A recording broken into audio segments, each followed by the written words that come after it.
Congress is working on a bill, and it would allow the victims families of the 9/11 victims to actually sue Saudi Arabia. Now, many of them, they want to do just that, as 15 of the 19 hijackers were Saudis. And many people say that the Saudi government had some sort of involvement. New York Senator Chuck Schumer, he is one of the lead sponsors of the bill, issuing a statement explaining why, saying, quote, "If the Saudi government was complicit in terrorism and a trial so determines, it would be a real deterrent to other governments not to be complicit in terrorism." But interestingly, the biggest opponent of this is the White House. They're threatening to veto this, saying that this would open up U.S. citizens as well as the U.S. government to lawsuits from foreign governments. So if this thing gets passed, how would it work? And would it have to go to an international tribunal? Tom, just give me the quick thumbnail. Let's say it got passed. Let's say they either overrode a veto of the president or he chose not to exercise one. What court would it go to? What would they have to prove? How would it work? Now, presumably any federal district court could handle the case. I mean, the Foreign Sovereign Immunities Act has several exceptions to it, permitting U.S. citizens and others to sue other governments. There is an exception that existed from 1976 when the Foreign Sovereign Immunities Act was passed, which permitted suits against foreign governments for acts that were committed wrongs, torts, in the United States.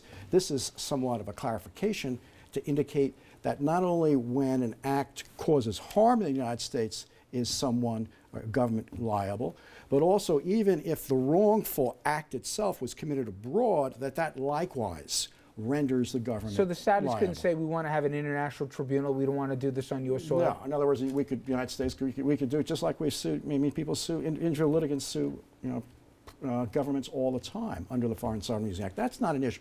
I think, look, the arguments in favor of this law is, A, this happened in the United States, okay? This does not happen abroad. Secondly, let's take a look at the scope of the attacks, okay? Nearly 3,000 Americans were killed. Almost all of them were civilians, okay? The other aspect of this case, which I think is interesting, there is some precedent for voiding sovereign immunity if there is the foreign government commits a violation of a peremptory norm of international law. The precedent, oddly enough, is Augusto Pinochet, the former dictator of Chile. Okay? He went to, after he left the presidency, he went to London, as you may recall, and he was essentially stripped of his foreign sovereign immunity on the ground that he sponsored systematic torture in Chile, a peremptory norm, a violation of a peremptory norm.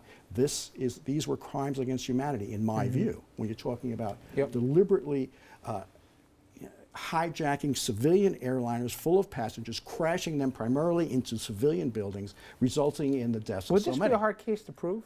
Or is there so much evidence That's another question. That's another question. My understanding is the question is, did some of the Saudi family or Saudi government financially support Al-Qaeda or these hijackers?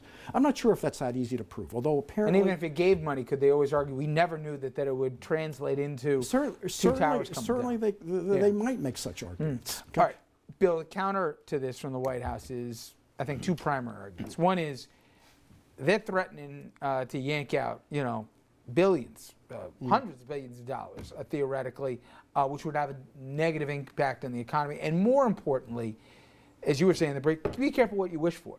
Yeah. We all of a sudden set this standard. We could be next, meaning the U.S. government, the next time this thing goes around here. Do they have a compelling argument? The president? U.S. government, yeah. Yeah, well, I think he does, but I think you have to consider the unintended consequences of what you're doing. There's reciprocity. If you take this step, then what doesn't that expose the United States to being sued in other countries? As not under sovereign immunity, taking this position that we no longer enjoy sovereign immunity, and then what about how do we react to that? I think there's another argument too. The other argument is, there's a difference. And I think this is what Tom was pointing out before. There's a difference between the question of whether or not you can be sued, and another question as to whether or not you can prove your case. Now, historically, foreign governments don't always put in a defense, so they'll take a default judgment. But the real problem here, I think, is what effect is this going to have on the United States' relations with its allies in the Middle East?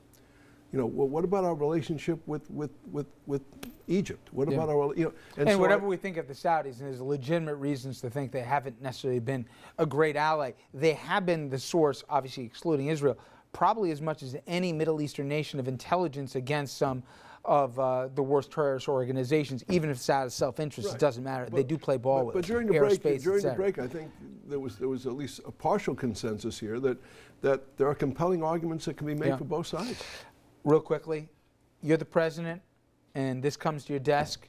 Do you exercise a veto on this thing, or do you say, you know what, maybe it's 15 years late here, but there needs to be some justice for these families? If we're really going to have a war on terror, you have to have one. You got to look back and say that 3 wars later, we're now coming to the realization that possibly Saudi Arabia was the primary motivator here. So, first of all, how do you not address that before? Now, I'm not privy to what intelligence Congress has, but presuming that they have some indication that it's not simply 15 Saudi citizens, but there's a backing by the Saudi government, in my estimation, you have to go forward. And you have to do so with the understanding that, yes, Yep. you will be held responsible for your transgressions, which means that if we have airstrikes that are unauthorized, we can expect Yep. the same. You agree? I agree that you're going to end up with the United States being sued more often than the United States would sue other people. Absolutely. And if that's a risk you want to take, I have to jump to a breakdown. Sorry. We come back. I want to get the table's take on this. How can a jury convict somebody of manslaughter? Then a couple months later, different judge reduces those charges and lets the guy off without any prison time. It just happened in a very high-profile case.